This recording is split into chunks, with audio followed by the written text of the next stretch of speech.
Hi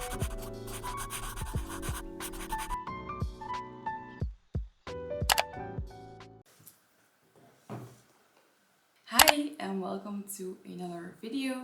It is monthly wrap-up time and this will be the first time I do this. So I will tell you all about the books I have read in May. Don't worry, I will not be spoiling anything. I'll just tell you what they're about and what my rating was. This month I have read 14 books and I DNF'd one. If we count that one, it's 15. Okay, so the first book I read this month was Heartless by Elsie. Heartless is the second book in the Chestnut Spring series. The first book is called Flawless, then you have Heartless, and then you have Powerless. And I think in June the fourth book will come out, which is called Reckless. Now Heartless is about Kate Eaton, one of the Eaton brothers, and then Willa, the best friend of the first book's main character. And Kate is working on a ranch. He's the biggest grump. It's small town and he has a son, Luke, who is 5 years old. And because he has to work a lot on the ranch, he doesn't have time to take care of him as much as he wants to. So he's looking for a nanny. And that's where Willa comes in. So our best friend Summer from the first book, Flawless, asks her if she wants to do it. But she doesn't tell her that Kate is such a grumpy, difficult person to live with. So Willa agrees and then moves in with Kate. And at first he's not really a big fan of the idea, but soon, of course, because it's a romance book, he warms up to her, and the way she talked back to him, the banter. She's one of my favorite female characters of all time. She was so funny. He was literally speechless because of her. And also there's an age gap. She's 25 and he's 38. If you love to read about age gaps, this is also for you. It's Elsie, so there's also some spice in here, which is just... It wasn't too much for me. I think the balance between the plot and the spice was perfect. And also the character development was very good. So I rated this 5 stars. And then the next book I read in May, I don't have a physical copy of, but I listened to the audiobook of One True Loves by Jenkins Reid. And this tells the story of Emma and Jesse, and they have been married for a couple of years. They're very adventurous, and one day, unfortunately, he dies in a plane crash. Well, they never found his body, so they assume that he's dead. So you get to see her whole grieving journey and what it's like for her to lose her husband. She has to rediscover herself and move back to her hometown, where she, after 2 years I think, meets Sam again, someone she used to know when she was younger. And she slowly starts to fall in love again with him, and she's happy again for the first time in a long time. The story actually begins when she's with him at a family dinner, and then suddenly she gets a call from Jesse and he's saying, "I'm alive, I'm coming home." So that's crazy. I mean, the premise of this book was really good. I was so intrigued to find out what she's going to do. I think there will also soon be a movie made about this. Overall, it was such a beautiful story. The grieving process for me, I think, was very beautifully written. And I just love Jenkins Reid's writing. The only minor thing I thought was that the ending could have been just a little bit longer. I felt that it was a little bit too rushed at the end, because it's of course a very important decision that she has to make. So that is why I rated it 4.5 stars, which is still very good. And then the next book I read was Part of Your World by Jimenez. Very popular on BookTok. And so I had to know what the hype was all about. This is a reversed age gap, so she's older than him. She's 37 and he's 28. She's a doctor and comes from a very rich family. They're all doctors. Her parents expect a lot from her. They're like elite group of doctors. And he lives in a small town. He owns a bed and breakfast and makes furniture. So 2 completely different worlds. I forgot to tell the names. So her name is Alexis and he is Daniel. So one day her car breaks down and then he comes in to help her. And then they have a one-night stand and she leaves town after that and thinks she'll never see him again. But they both can't stop thinking about each other, so they start meeting up again and they start having a little fling. But he is so adorable, one of the best male main characters ever. He's such a sweetheart and he's just perfect. One thing I also really loved was how Abby wrote about emotional abuse. I think she did that very good. It had a very important message as well. It was so close to being a 5 stars, but just like in the previous book, I felt like the ending could have just been a little bit slower. I felt it was a little bit too rushed, so that's why it's also a 4.5.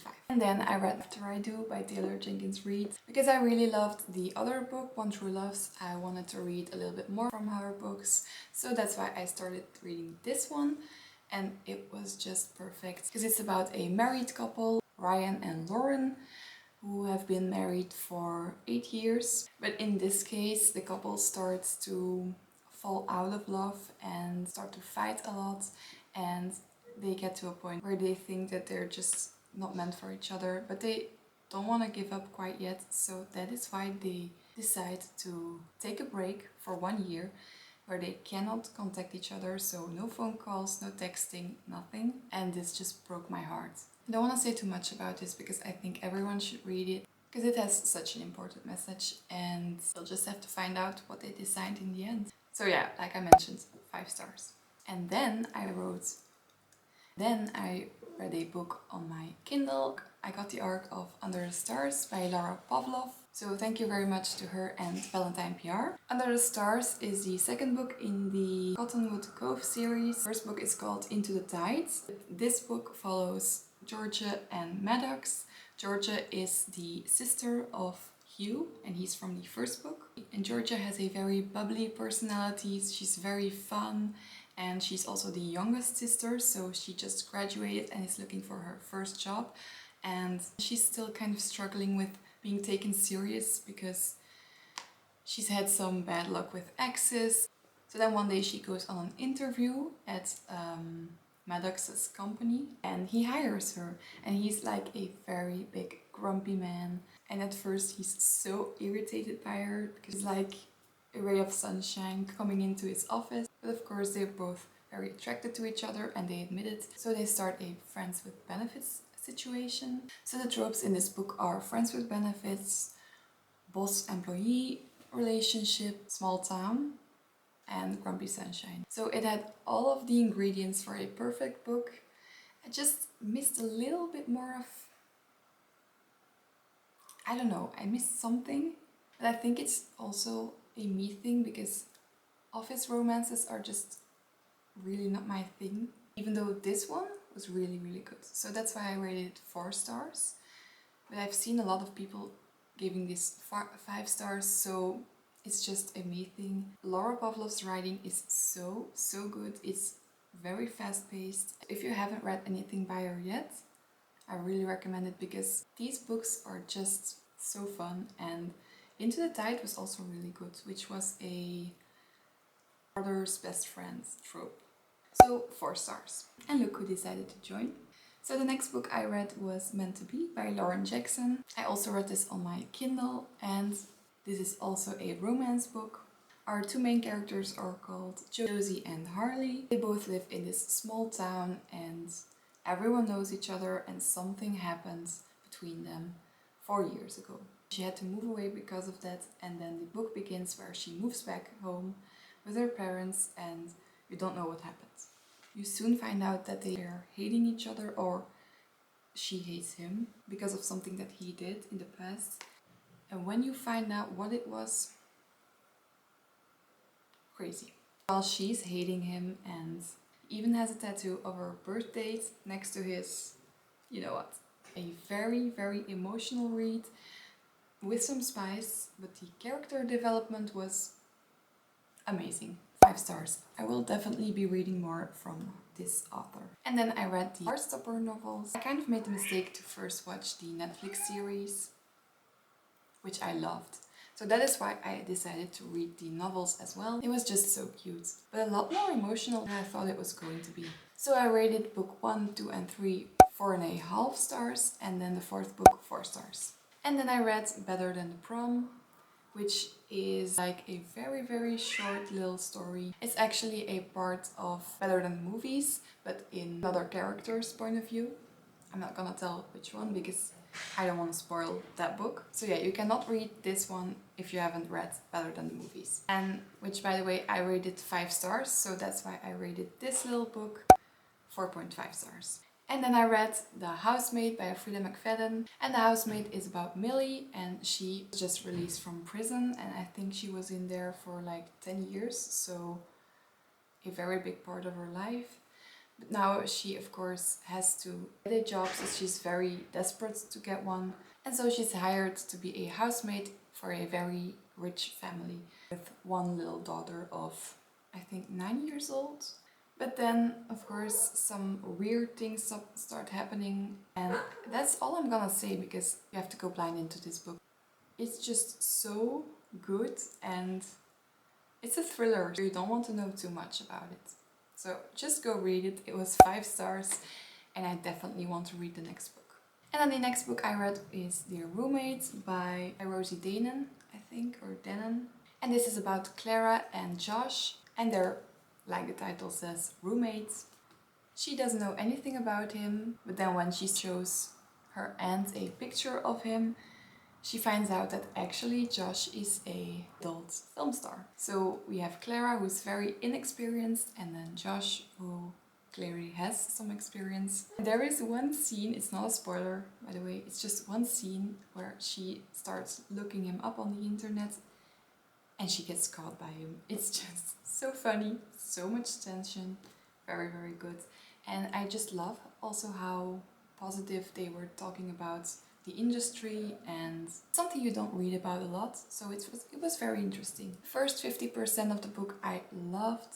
I thought it was going to be 5 stars, but then the second half, a little bit less, so that's why I rated it 4 stars. And then I started reading Cursed Crowns, which is the second book in a series. The first book is called Twin Crowns, and it's a YA fantasy series. I loved the first book. I think I gave that one 5 stars. Maybe it wasn't the time for me to read it right now. I just couldn't get into it. I tried, but I had to DNF it. There will be a third book, so maybe then I'll want to read this one, give it another shot. I don't know. But for now, it was a DNF. And then the last book of the month I read was Happy Place by Emily Henry. Everyone has read this by now, I think. If you haven't seen this book on the internet already, were you living under a rock? Because this one has been on my For You page for so long. But this is about Win and Harry, or Harriet, and they have been together for 8 years, and for some reason they broke up. Don't know why, you'll find out in the story. They haven't told their friend group yet because they are going on a trip to their vacation house where they go every summer, so it's very important to not ruin it, and that's why they don't want to tell their friends, so they have to pretend to still be together. It was such an emotional book. I loved the group dynamic. It was very, very good. I will also be posting a non-spoiler reading vlog of this book, so if you want to go watch that, it will be uploaded very soon. But I rated this book 4.5 stars. Now I haven't finished this book yet, but I'm currently still reading it. But because I'm loving it, I just thought I would mention it in here already. Fourth Wing by Rebecca Yarros. Just like Happy Place, I think this one is everywhere. If you haven't read it yet, this is your sign to go read it because it is so good. I haven't been reading fantasy for a while now, so this was my first real fantasy book. So yeah, I'm really excited to continue. And in my June wrap-up, you'll see what my rating is for this book. So those were all of the books I read in May. I hope you maybe got some recommendations out of it. Let me know if you've read some of these. I really want to hear what you thought of it, and if you maybe have some recommendations for me, what I should read next. So that was it for this video. Thank you so much for watching. I will see you in the next one. Bye!